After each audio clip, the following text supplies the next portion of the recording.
assassinations, terror attacks, and hidden armies. This is not a spy thriller. It's a NATO operation that ran for decades, hidden in plain sight. A network of secret soldiers manipulated democracies and spilled innocent blood. Its name? Gladio. The Cold War wasn't just fought in the open. Across Europe, a secret war was being waged. After World War II, NATO feared Soviet tanks rolling through the Fulda Gap, but they feared something else even more: communists rising to power through the ballot box. And so, they prepared, not with diplomats or tanks, but with hidden armies. These stay-behind networks were formed in nearly every NATO country. Their mission? To fight a Soviet invasion from the shadows. Caches of weapons were buried, radios and gold were hidden. Agents were trained in sabotage, assassination, and subversion. The code name for Italy's version? Gladio, Latin for sword. But the Soviets never invaded. Still, Gladio remained active. In Italy, the threat was no longer tanks, it was votes. The Italian Communist Party grew stronger with every election. Suddenly, the secret army had a new role: influence public opinion by any means necessary.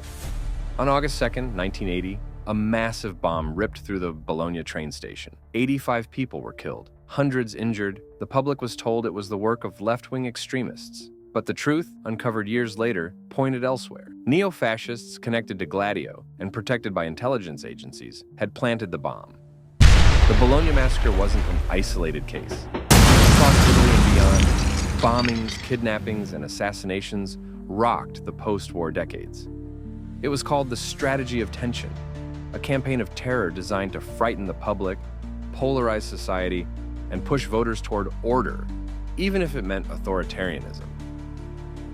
It wasn't until 1990 that Gladio's existence was officially acknowledged. Prime Minister Giulio Andreotti dropped the bombshell before Parliament. Yes, there had been a secret army. Yes, it had operated for decades. And yes, it had done so with NATO's blessing. The scandal rocked Europe, but much remained hidden. The CIA's fingerprints are all over Gladio. They provided training, funding, and logistical support.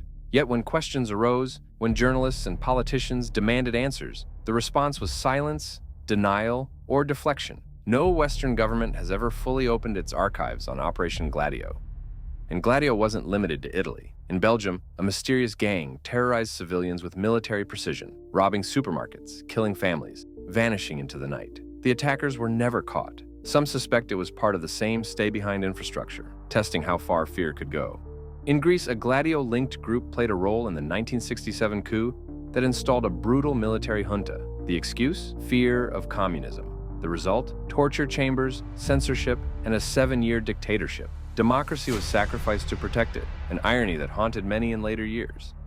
Even neutral Switzerland wasn't immune. In 1990, journalists revealed P-26, the Swiss version of Gladio. It had secret bunkers, spy training camps, and ties to NATO's shadowy command. The Swiss government admitted it had lost control of the group. Once again, democracy had been undermined in its own name.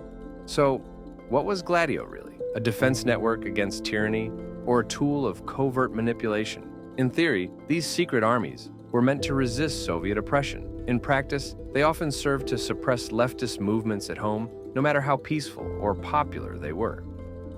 Over the decades, independent journalists and investigators tried to lift the veil. People like Vincenzo Vinciguerra, a convicted Gladio-linked terrorist, testified that the violence was designed to force the public to turn to the state for greater security. It was psychological warfare. Today, Operation Gladio lives on in conspiracy theories and whispered conversations. But here's the truth. Much of it is not theory at all. Documents have been declassified. Officials have confessed. And yet, the full extent remains hidden behind layers of bureaucracy and plausible deniability. NATO remains a powerful force in global security. But Gladio raises uncomfortable questions. Can democracies defend themselves without compromising their principles? Can truth survive when lies are buried in the name of national security? And who watches the watchers? Operation Gladio is a lesson written in blood. Its victims were not soldiers. They were ordinary citizens, unknowingly caught in a geopolitical chess match. Their pain was the price of control, and the silence that followed was perhaps the most chilling weapon of all. Gladio was not just a war in the shadows. It was a betrayal of trust, a manipulation of fear, and a warning from history. When power hides behind secrecy, democracy becomes fragile. We must remember Gladio, not to stoke paranoia, but to guard against its return. Thank you for watching Footprints of History. If you found this story revealing, like, subscribe, and share. Let us know in the comments what other buried truths from history deserve the spotlight. Until next time, keep questioning the official story.